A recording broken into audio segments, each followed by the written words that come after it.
on today's City Beat. First up, painting his art on walls around the world, French artist Seth has traveled the world and is now in Shanghai. Then City Beat heads to New York to see what's up in the Big Apple.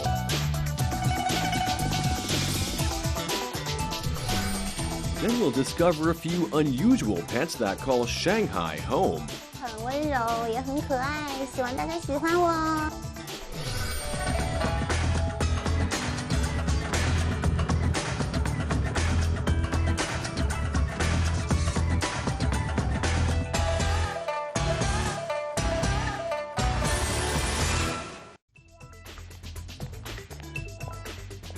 Hello and welcome to City Beat, where we have the latest in art, culture, entertainment, fashion, and lifestyle. Every Monday, we go from Shanghai to New York and Los Angeles to bring you some of the coolest stuff from around the world. You can always scan our QR code or check our official WeChat account for all your City Beat updates. I'm your host, Lisa Zhou. The walls are his canvas as French artist Seth travels the world painting in different cities' walls along the way. Now here in Shanghai, we had a chance to catch up with Seth for a closer look at his unique style of art. Earlier, at the opening of Fête de la Francophonie, artist Seth revealed his creation at Mocha, Shanghai, a Chinese schoolgirl looking into a tunnel of vibrant colors. Colors from old Shanghai. I use the color of the popular little district of Shanghai, which I like a lot. I like to go in those places and to pick my inspiration. So that's why I wanted to represent, because here we are in a very contemporary building, museum. And for me, it's important to bring the old Shanghai inside the museum too.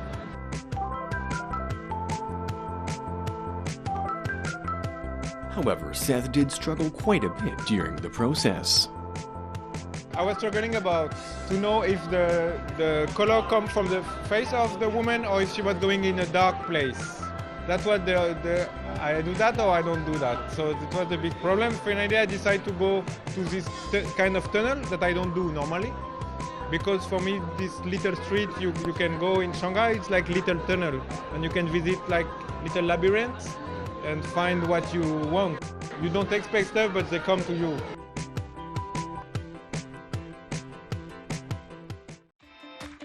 Painting on walls since 1996, Seth was fascinated by the freedom of street art in expressing himself in large scale. From meaningless graffiti to characters, Seth has developed his own style over the years through traveling.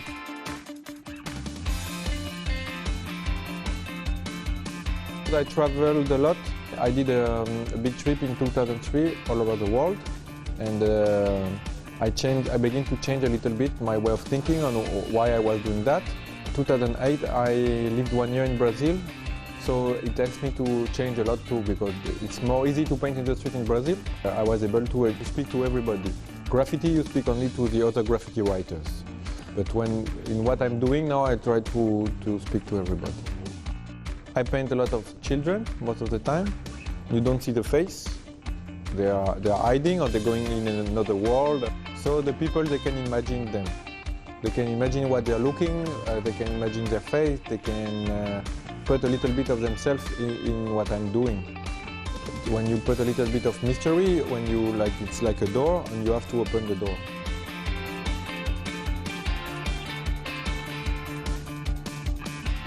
As an artist, Seth loves to discover different places and relates them to his paintings. The culture, the landscape, and the people all bring him inspiration. Sometimes he even collaborates with local people. I did some project in, it was not project, I go by myself with my painting and let's see what's going on. So it was in a village in Indonesia after a volcano. Destroyed all the villages with the people from the refugee camp who used to live there. We went back in the villages and we painted the wall together. So that was a good experience because it was this sharing all the time, and it was good to give life again to this place. And now I saw some pictures, some people rebuild the house, but they keep the painting.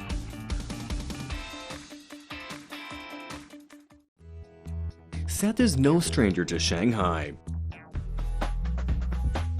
From the walls of demolished buildings on Kangding Road to Shanghai Shukeman Lanes in Xintiandi to Fangjian Old Town, you may have already come across his work in the city.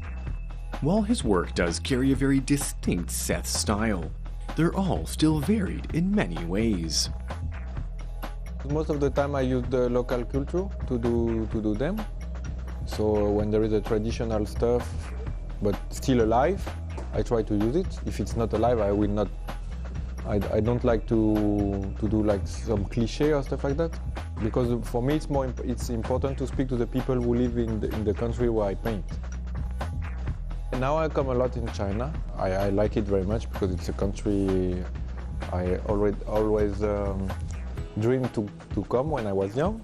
I work a lot in Shanghai, but I've been around in China, in Beijing, Xi'an, Guangzhou, Chongqing, and I like the history, the culture, and everything. So for me, I love it to come here. After the inauguration, Seth headed for Fangjin once again. We hope that one day, Seth's painting will cover the streets of China, bringing us good vibes, energy, and making life a little bit more colorful. Now let's see what else is happening in Shanghai and beyond.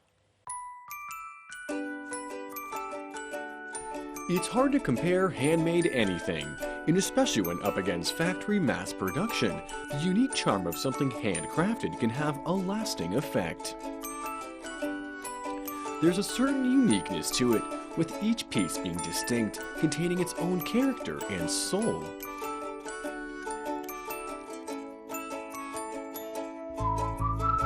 Recently, an exhibition of Chinese artifacts was held in Shanghai. It gathered 14 different craftsmen and teams to show us the creativity in China's cultural arts from the post-80s and 90s generations. 我们的块头小方柜，它摒弃了传统那种相对功能比较单一，通过一些现代人的一种生活方式，我们把它重新做一个设计上的诠释，包括可以对婴幼儿里边有一些小朋友的衣服做一个收纳，然后抽屉呢做的体量稍微小一点，那么推拉的时候它可能就相对会轻松一些。 Industrialization and mass production certainly have their benefits, but it can also result in a boring sense of monotony. It's now giving way to a revolution of sorts, with designers and craftsmen on the rise, looking for a unique sense of aesthetics. The results are spectacular, with each piece an individual work of art.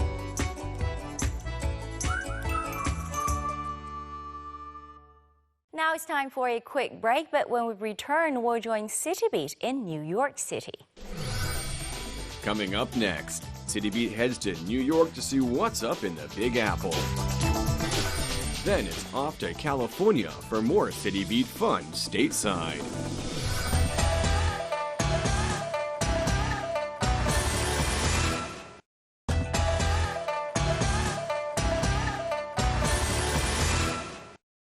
All right, it's time to head to New York, where City Beat tries some new creative Asian cuisine. Are you hungry for a taste of China and also the past? Well, we've got a restaurant today to check out that you're not going to want to miss. Let's head inside. In New York City, you can sink your teeth into any part of the globe. These days, New Yorkers are looking east to satisfy their latest craving. At the Yulong Club, Chef Oscar Toro is mixing traditional Chinese flavors with modern food trends, all under one iconic New York roof. East meets west here in the Flatiron District. I'm here at the Yulong Club, joined by Chef Oscar. Nice to see you. Good morning, nice to meet you. So tell me a little bit about the restaurant. What's going on here? So we're doing modern Chinese food with some traditional dishes and then some new reinvented dishes. What exactly is the Yulong Club? It started roughly 1930s, a group of artists that would just collectively get together and just discuss art, and they would travel around to sell their art, and they weren't able to do it in China. and they would just celebrate by eating and talking about art. So we kind of like modeled this all around it. How are you looking to give New York diners a taste of modern yet traditional China? We want to bring people together to share food and talk, and you can socialize and like interact with your guests. What are some of the signature dishes that diners will find here at the Yulon Club? I spent a lot of time traveling around like Southeast Asia and found a bunch of different new ingredients and other ideas for new dishes, so I used that to kind of drive what I was going to do here. Instead of having like a traditional bao bun that has like maybe like some pork belly or other like little sliced meats inside of it, I decided to do like a braised oxtail. There's also, I found that there was this edible like food grade charcoal powder, so I fold that into some of my dough to make these chicken dumplings. So it's like a free range, like all natural chicken. It's like some breast meat, the thigh meat, ginger, and then we made the bun so it comes out bright black skin and then the chicken inside. The food at the Yulon Club isn't the only thing that'll take your breath away, so will the decor. The restaurant is located in what was one of New York's hottest nightclubs, the Limelight. To keep the surroundings as fresh as the food, the restaurant incorporated old-school club cards and photographs into the modern restaurant's decor. If only walls could speak. So here we are in the kitchen. Chef Oscar, you're going to show me how to make one of your signature dishes. What are we cooking up? We're making our curry shrimp. All right, small in size but large in flavor, I'm sure, so let's get started. So we're going to take the marinated shrimp, toss it in this cornstarch, make sure they're all evenly coated. And that is a good looking size shrimp. They ain't scrimping on the shrimping, that's for sure. Now we're going to take them over here to the fryer, and then you just drop them right into the oil. All right, so you can hear the sizzle of the fryer. These shrimp, they're getting a nice bath in the oil, if you will. And I can already see they're getting golden brown in there. I cannot wait.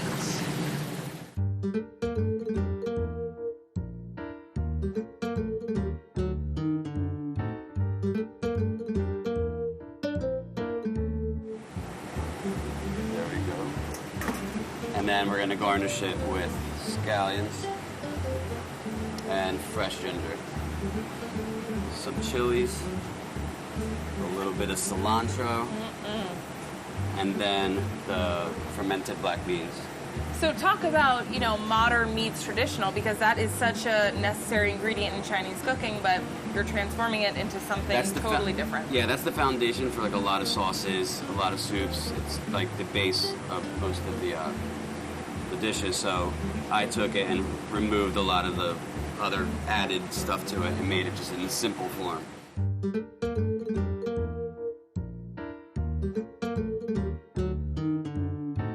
Whether you're taking a bite out of the present with the food or channeling artists from years past, the Yulon Club proves to be a perfect addition to the New York culinary scene. Get your chopsticks and your art tools ready. This is a creative adventure you won't want to miss. So my favorite part of the episode, getting to see if Chef Oscar's hard work paid off. Well, our hard work in this case. All right, let's do this. It's looking beautiful. I'm excited for this, I gotta say.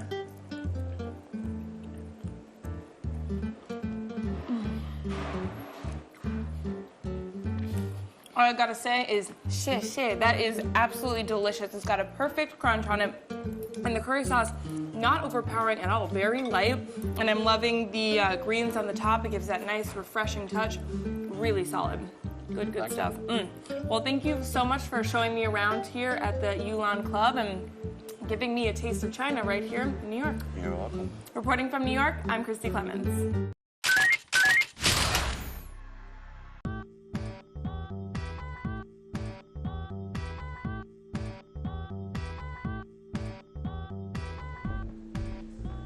For those of you who love fashion, you'll love where I'm staying right now. I'm here at FIGM Museum. It's a museum all about fashion and clothing. And for those of you who love fashion and film, go crazy for their current exhibition. It's the Art of Motion Picture Costume Design exhibition in FIGM. Let's take a look.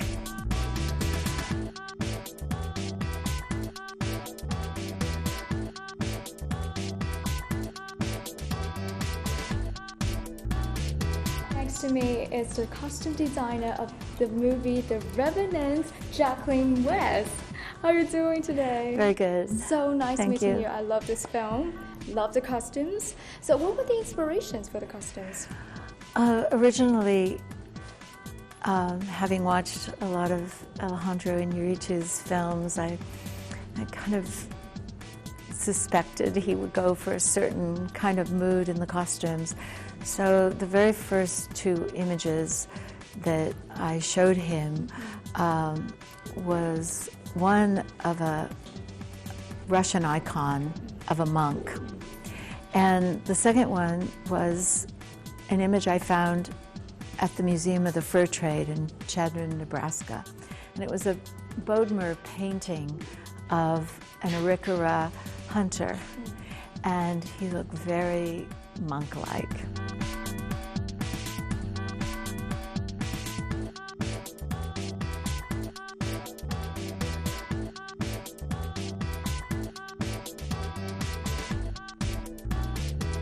It should be hard to keep the shiny, the kind of greasy feel of the costume on set. How did you guys accomplish that? It was with the aid of my brilliant ager dyer that I had with me the whole film. And she came up with a concoction after putting animal grease on skins and testing it behind the camera to see how it would look. She came up with this concoction which we call black wax. And Alejandro loved it so much, he kept her on set with him all the time. I lost my main ager dyer to the set by adding it as we shot, because he loved this kind of greasy, shiny, yet gritty patina that was given to the clothes, and we called it black wax. And so we started calling her Walks with Black Wax. We gave her a native name because she was always there with her palette, you know, the artist palette, and applying it everywhere.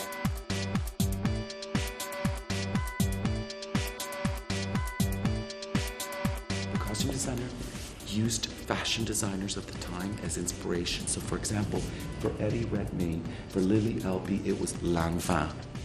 And so the whole look, yes, you know, from the 20s, it was Lanvin. And for her, it was Chanel.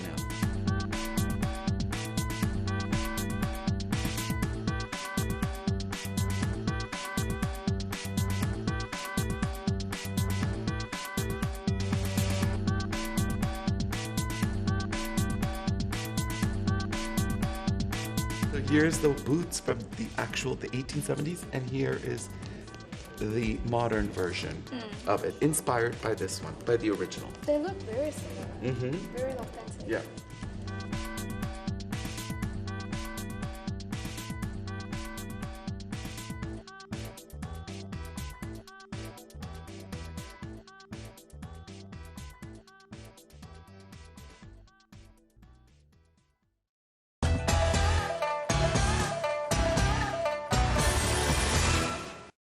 With the new film Zootopia bringing our animal friends to the bustling metropolis, let's take a look at some unusual pets we can keep here in Shanghai.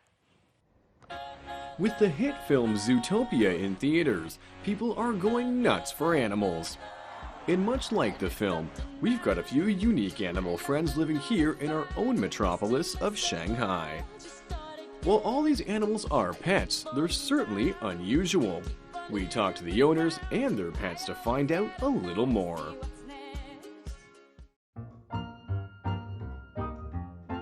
Our first furry friend is a ferret.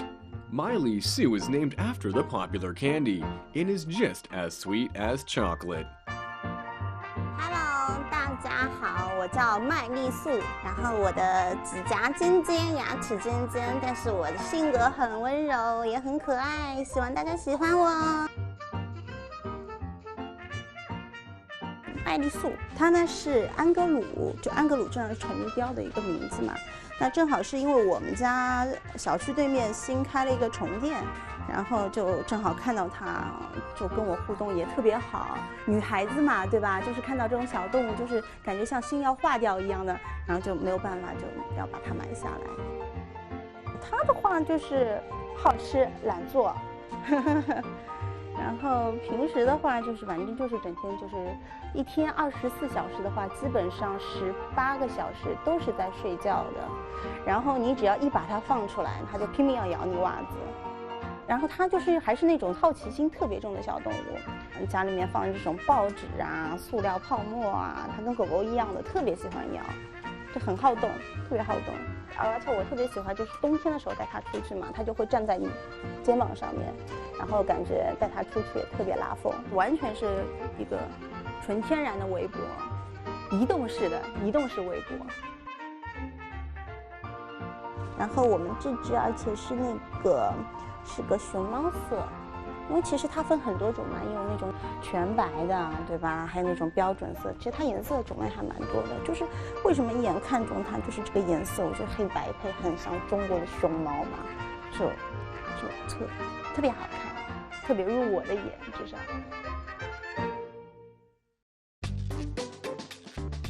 Much like the lead character in Zootopia, our next pet friend is in fact a fox. You don't see too many pet foxes, but people around the world do keep them as pets. But they're not the easiest animal to raise. They're very shy and easily frightened. Today, our fox, Xiao Wei, was very reluctant to be interviewed, but with her bodyguard Jing Dou, we managed to get some exclusive coverage. 你好，然后这个是金豆，日本的柴犬小柴，今年已经1岁半不到了。然后呢，这个是赤狐，叫小维，唯一的维啊，今年3岁。金豆到我们家的时候呢，其实一直是小维带大的，所以他们的关系非常好。狐狸的性格其实是比较偏内向敏感的，所以它在这个公共空间里面还是会稍微有点紧张，就有好朋友在的话会比较放松呀。小维因为是赤狐，还是属于异类宠物的一种，我们其实本身是不太建议去养异宠的，因为一个是说它的驯化时间比较短，养起来比较麻烦，性格也并不是特别的稳定。这个也导致说小维其实当时作为宠物被买回家之后，原来的饲主觉得说并不是他想的那么乖巧可爱，只是说很拉风这样子，后来他就被退养了，然后是朋友就领养回来这样。狐狸的智商其实是非常高的，它有将近，我自己感觉可能会有2到3岁小孩的智商。你跟它说很多话，它其实是听得懂的，而且它也会配合做出反应。比如说小维，你跟它说亲亲，它会过来舔你的。它是很通人性的，但是它其实之所以不适合作为家养宠物呢，是因为它的服从性非常差。我们说的比较搞笑一点，就是说。他听得懂你不让他做什么，但是他就是会去做的。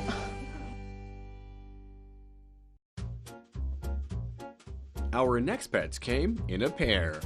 These Pagona lizards are pretty friendly and pretty independent. You can let them chill out and they pretty much just climb around you. Like many reptiles, they're very sensitive to temperature and will actively seek out warmer parts to hang out and lounge in.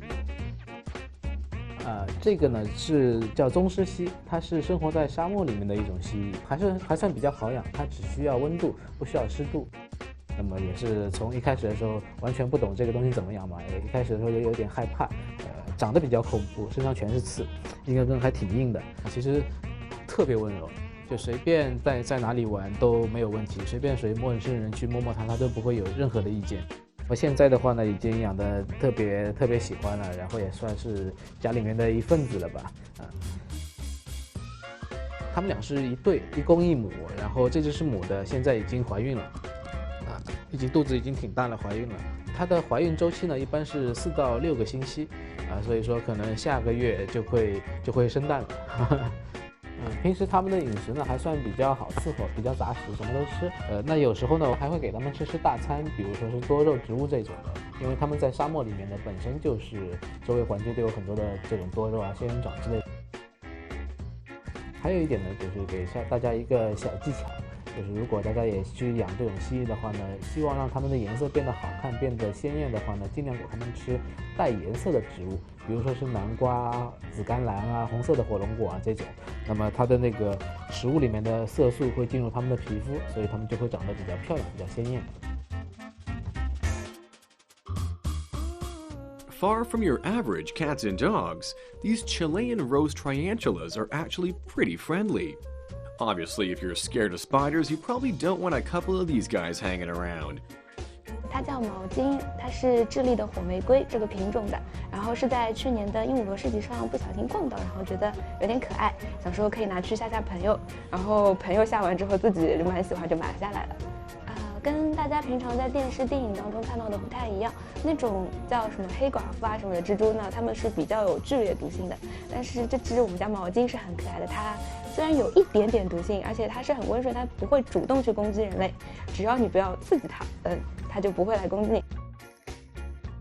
然后手上这个是这只蜘蛛当年蜕下来的壳，然后蜕壳大概经历了有1个多小时，这样有点艰难。这整只壳蜕下来就比较完整。连上面的小牙齿也是能看到的，所以感觉像一只，就放在旁边，人家有可能会以为是另外一只蜘蛛。然后如果蜘蛛蜕壳成功之后呢，它的存活率就会提高很多，可以养的时间，平均大概10年左右吧。比较喜欢蜘蛛是因为它符合小姑娘喜欢萌萌的东西，它是毛毛的，然后，但是它又不会像狗狗一直要缠着你去，让你带它出去玩，因为我比较懒。所以蜘蛛它会自己在那边玩，它也不会吵到我，所以很可爱。It seems pretty cool to have an unusual pet, but remember, these pets aren't very common for a reason. None of these guys are exceptionally easy to raise. They all come with very specific habits and require very specific food. So while you may want your own bizarre little pet, always remember it's a very big responsibility. Well, that's all the time we have for today's show, but join us tomorrow for all the latest in art, culture, fashion, lifestyle, and entertainment from across Shanghai. Always remember to scan our QR code and check our official WeChat for all your City Beat updates. I'm your host, Lisa Jill. Thanks for watching. Bye for now. Next on City Beat. We're off to Design Shanghai to see how old World War I airplanes get recycled into furniture. Stay tuned.